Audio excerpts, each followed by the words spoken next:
Hello friends, how are you? I Vinod Yadav welcome you all again on my YouTube channel VN Chemistry। देखिए आज का जो मेरा lecture रहेगा वो हाइब्रिडाइजेशन टॉपिक का ही है, पर वो आज का आखिरी लेक्चर है। इससे पहले जो मैंने आपको हाइब्रिडाइजेशन समझाई है उसमें हाइब्रिडाइजेशन हमने एक्सप्लेन कर करके समझाई है। आज जो मैं एक टॉपिक डिस्कस करूंगा जिसमें एक छोटा तरीका बताऊंगा, आप लोग कह सकते हैं सुपर ट्रिक है। इस ट्रिक की मदद से आप आराम से किसी मॉलिक्यूल का जो सेंट्रल एटम है उसकी हाइब्रिडाइजेशन फाइंड आउट कर सकते हैं। और ये जो आज मैं बता रहा हूँ ये आपको कंपटीशन एग्जाम में हेल्प कर देगी, क्योंकि वहां पे समय भी नहीं होता कि बच्चा पूरे को एक्सप्लेन करके निकालेगा। तो मैं सिर्फ आपको तीन अलग अलग स्पीशीज के हिसाब से तीन अलग अलग फॉर्मूले बताने वाला हूँ, ठीक है। उन फॉर्मूला का थोड़ा ध्यान रख लीजिएगा और उन्हें अप्लाई करिएगा। साइड में मुश्किल से 15 सेकेंड में आप हाइब्रिडाइजेशन निकाल सकते हैं उसके बाद, ठीक है। तो देखो, जैसा कि आप पहले कुछ समझ लीजिए, जैसा कि आप जानते हैं कि ऑर्गेनिक केमिस्ट्री के जो पॉलीएटॉमिक स्पीशीज होती हैं वो तीन तरह की होती हैं। एक तो होती है न्यूट्रल मॉलिक्यूल्स,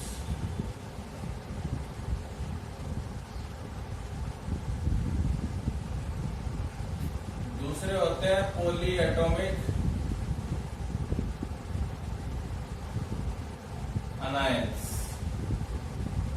और तीसरे होते हैं पॉली एटॉमिक कैटायंस। तो इन तीनों के लिए आपको तीन फॉर्मूले याद रखने हैं। क्या याद रखना? तीन। तो ये मानिएगा कि हम यहाँ पे वैल्यू निकालेंगे तीनों के अंदर। Let consider that value as X. इन तीनों में आपको एक्स की वैल्यू फाइंड आउट करनी है।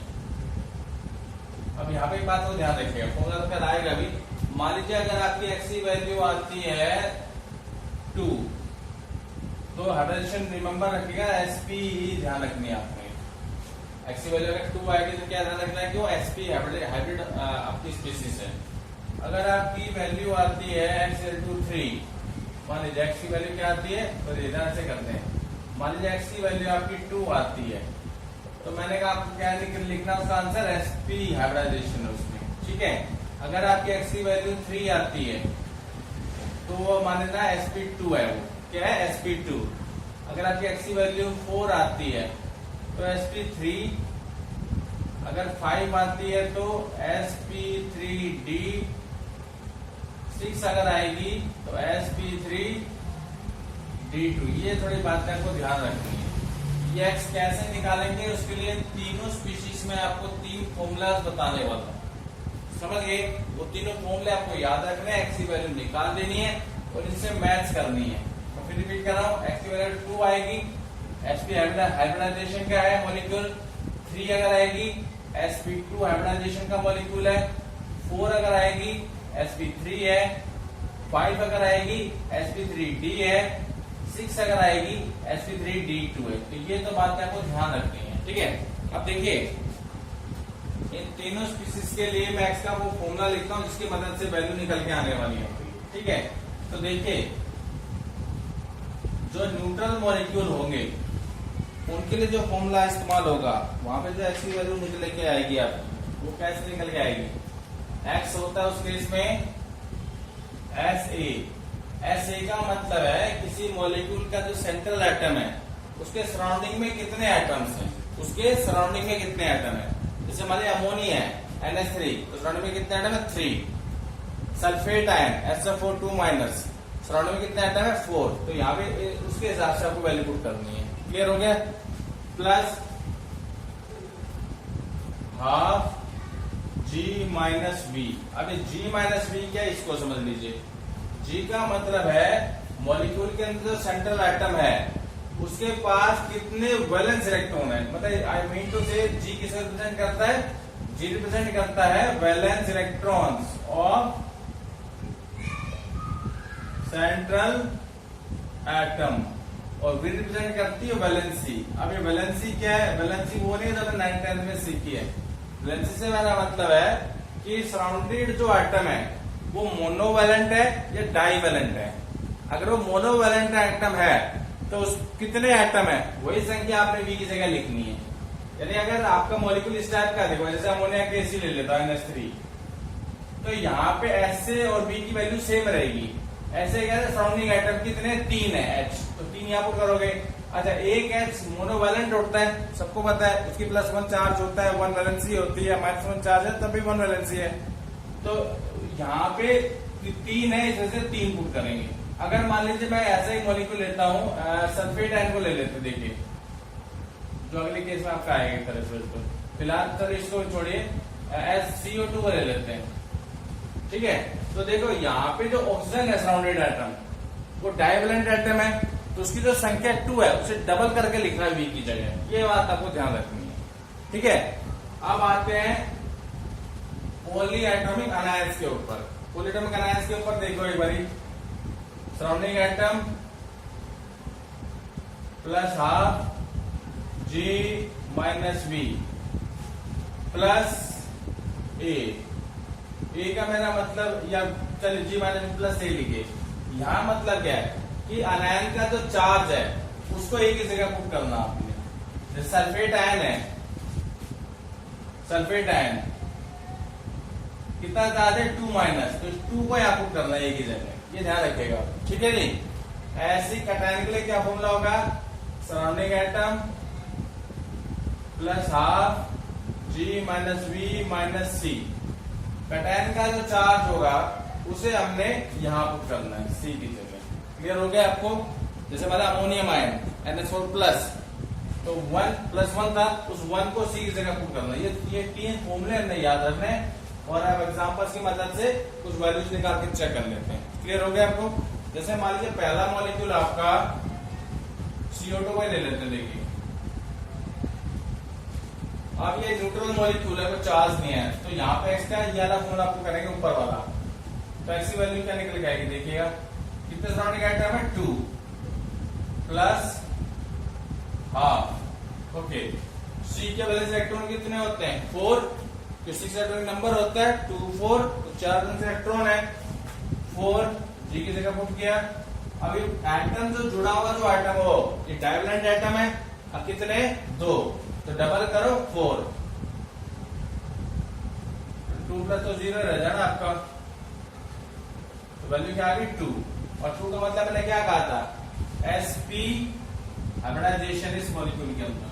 आगे होगी बात समझ में आएगी, से कोई दिक्कत वाली बात नहीं है। अगला एक न्यूट्रल मॉलिक्यूल ले लेते हैं, सपोज आई एम टेकिंग पानी को ले लेते हैं H2O को, यहाँ वो क्या हाइब्रिड स्टेट हमने निकालनी है, न्यूट्रल मॉलिक्यूल लेगी, तो सेम फॉर्मूला ये वाला यूज होगा, एक्स की वैल्यू निकालेंगे। सराउंडिंग एटम कितने हैं 2, ये 2 सराउंडिंग एटम है +12। अब जो सेंट्रल एटम वो है उसके वैलेंस इलेक्ट्रॉन कितने हैं 6। अब जो सराउंडिंग एटम है वो H है, H कैसा एटम है मोनोवैलेंट एटम है, तो यहाँ पे संख्या डबल नहीं करनी, जितने हैं उतने लिखने हैं। 2 +12 मल्टीप्लाई में 4, 2 2 × 4। अगर 4 आ रहा है तो कौन सी हाइब्रिडाइजेशन बताई थी sp3, और एक्सप्लेनेशन में निकली भी थी मेरे ख्याल से, आपको समझ में आ गए होंगे दोनों न्यूट्रल मॉलिक्यूल्स, समझ रहे जी। अब देखिए 2 मैंने आपको न्यूट्रल मॉलिक्यूल बता दिए, बाकी न्यूट्रल मॉलिक्यूल्स के आप फॉर्मूला लिख करके आप प्रैक्टिस करेंगे तो फॉर्मूला याद हो जाएगा, मतलब सारे समझा देंगे। अब मैं ले रहा हूँ पॉली एटॉमिक अनायंस, तो 2 ले लेते हैं, सपोज कीजिए एक तो मैं ले रहा हूँ सल्फेट अनायन, कोई भी ले लीजिए, दूसरा हम ले लेते हैं कार्बोनेट आयन ले लेते हैं, ठीक है। तो 3 करते हैं इसमें, एक और ले लेते हैं क्लोरेट ClO4 ClO4 नहीं सॉरी O3 ClO3 ठीक है जी, क्लोरेट है, ओके। अब देखिए इसमें फॉर्मूला कौन सा लगेगा, ये वाला लगेगा। फर्क क्या है, जो चार्ज है उसकी वैल्यू प्लस कर दी G - V में, कुछ नहीं करना लोगों ने, ठीक है जी। तो देखिए एक्स की वैल्यू निकालते हैं इसमें फटाफट। सराउंडिंग एटम कितने 4 +12, ओके। जो सेंट्रल एटम सल्फर है उसके वैलेंस इलेक्ट्रॉन कितने होते हैं 6, के पास 16 एटम नंबर होता है 286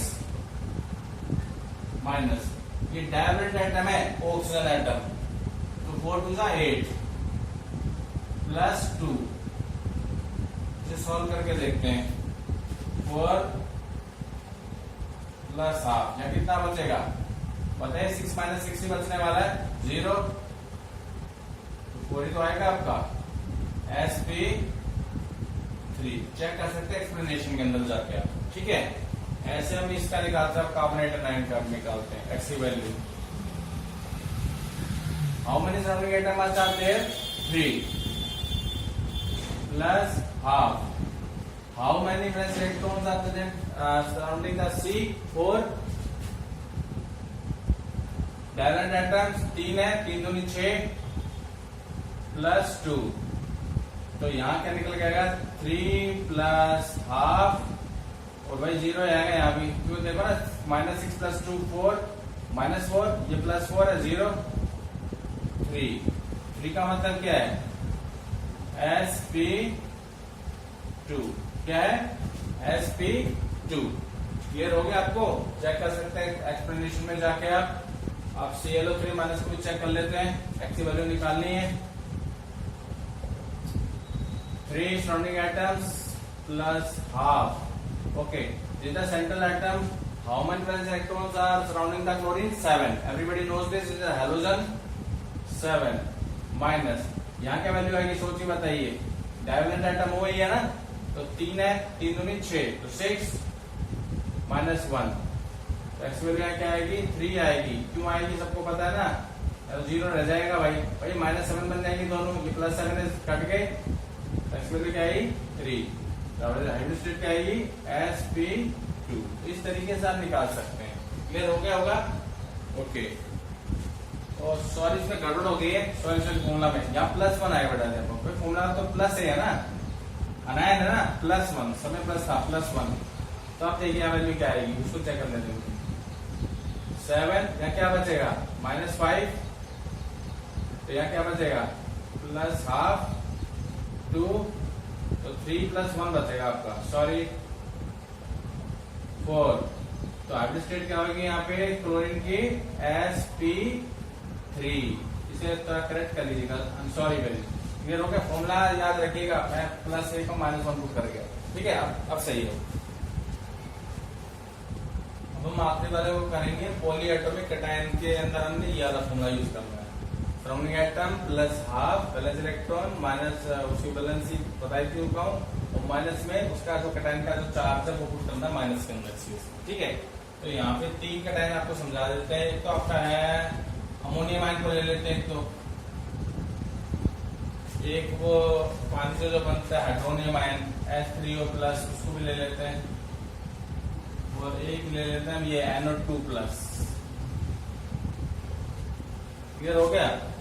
इन तीनों में जो सेंट्रल एटम, इसमें नाइट्रोजन है, इसकी हाइब्रिड स्टेट निकालेंगे, इसमें O है, इसकी हाइब्रिड स्टेट निकालेंगे, इसमें N है, इसकी हाइब्रिड स्टेट हम निकाल के चेक करेंगे, ठीक है जी। तो देखिए जरा एक्स की वैल्यू फॉर्मूला को यूज करते हुए निकालनी हम लोगों ने।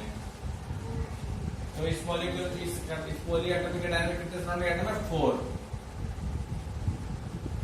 हाँ, ओके। नाउ नाइट्रोजन के वैलेंस इलेक्ट्रॉन होता है 5, सबको याद होगा, 9वीं क्लास से सिखाते आ रहा हूँ आपको टीचर्स, ठीक है। माइनस, अब ये जो एटम है कैसा है सबको पता है, मोनोवैलेंट एटम है, तो जितनी संख्या क्या है? 4 है, 4 माइनस 4 कितना? 1 पुट कर दिया, वैल्यू निकालते हैं। 4 प्लस हाफ, 5 माइनस 5 0, तो 4 आपका है। तो 4 का मतलब हाइब्रिड स्टेट नाइट्रोजन की इस केस में sp3। शुरू में बताई थी मैंने आपको, कुछ वैल्यूज के हिसाब से याद रखनी है आपको, ठीक है। अब ऐसे ही इसमें O का निकालते हैं हाइब्रिड स्टेट, इस फॉर्मूला में पुट करके एक्स की वैल्यू, ठीक है। देखिए इजी, ये फॉर्मूला आसान है कंपटीशन एग्जाम के लिए। कितने सराउंडिंग एटम है? 3 प्लस हाफ, ओके। O के सेंट्रल एटम के वैलेंस इलेक्ट्रॉन होते हैं 6, ओके। ये मोनोवैलेंट एटम ही है, कितने? 3 माइनस चार्ज एक ही है, 3 प्लस हाफ, कितना होता है ब्रैकेट में चेक कर लेते हैं। 6 माइनस 4, 3 प्लस हाफ, कितना बचेगा? 2, उससे 2 क्या? 1, तो यहाँ भी 4 ही बच रहा है आपका। तो अब स्टेट क्या आएगी? sp3। क्या आएगी बेटा? sp3, ठीक है। ऐसे ही आप इसमें निकालते हैं NO2 प्लस में, ठीक है। देखो इसको x की वैल्यू निकालनी इसमें हमने, कितने एटम है 2 प्लस हाफ, n के वाले इलेक्ट्रॉन 5। अब ये डाइवेलेंट एटम है O आपका, डबल होगा 4 माइनस 1, चेक करो वैल्यू क्या आएगी, देखते हैं 2 ही आएगी, यस 2 आएगी आपकी वैल्यू Sp, ठीक है। अगर किसी को अभी डाउट है तो थोड़ा बड़ा मॉलिक्यूल, 2 बड़े मॉलिक्यूल लेता है न्यूट्रल, उनको और कर लेते हैं, ठीक है जी। चलिए एक और प्रॉब्लम की दूर करते हैं। न्यूट्रल मॉलिक्यूल फिर लेता हूँ 3, थोड़े से बड़े हैं, उनकी एवरेशन थोड़ी बड़ी निकल के आएगी। तो सपोज करें तो मैं ले रहा हूँ भाई PCl5, ठीक है। इसमें P की निकालनी एवरेज स्टेट आपको मान लीजिए, तो न्यूट्रल मॉलिक्यूल है तो ER फॉर्मूला यूज करेंगे पहले वाला, x की वैल्यू निकालने के लिए। तो देखो x वैल्यू क्या आएगी, how many surrounding atoms are there 5 plus half, center atom first वाले 15 ग्रुप का एलिमेंट है, तो वैलेंस इलेक्ट्रॉन 5 रहेंगे इसमें। जो सराउंडिंग एटम है वो मोनोवैलेंट एटम है, क्योंकि Cl-1 बनाता है, उनकी संख्या एच आपको लिखनी है इसमें। एक्स वैल्यू क्या आएगी 5, तो 5 जब बताया था तो आउटस्टेट मैंने बताई थी sp3d। समझ गए होंगे आप। अब दूसरा जो मॉलिक्यूल है उसको ले लेते हैं, सपोज कीजिए हम टेकिंग SF6 को लेते हैं। चलिए ये भी न्यूट्रल ही है, x की वैल्यू निकालते हैं। हाउ मेनी सराउंडिंग एटम्स आते हैं 6 प्लस हाफ, कितने वैलेंस इलेक्ट्रॉन होते हैं सल्फर के बाद 6, और ये भी मोनोवैलेंट है, मैंने फ्लोरीन 6 संख्या एच पुट करनी है, एक्स वैल्यू आएगी 6, तो एवरेज स्टेट क्या आएगी sp3d2। अब इसे आसान तरीका नहीं हो सकता कंपटीशन एग्जाम के लिए, फटाफट से कर देंगे, ठीक है। तीसरा देखिए, suppose I am taking HCF4 ले लेते हैं, ठीक है जी। ये भी करवाया था आपको मैंने डिटेल में। तो यहाँ पे x की वैल्यू निकालते हैं, ब्लू पेन से कर देते हैं इसको, ठीक है। न्यूट्रल मॉलिक्यूल है, how many surrounding atoms are there 4, this 4 fluorine is surrounding xenon plus half, okay. Xenon के वैलेंस में कितने इलेक्ट्रॉन होते हैं, जैसे noble gas it has 8 electrons, this surrounding atoms are again monovalent 4, क्या संख्या आएगी देखते हैं, 4 प्लस हाफ 4 प्लस 2 6, सेम वही आएगी sp3d2।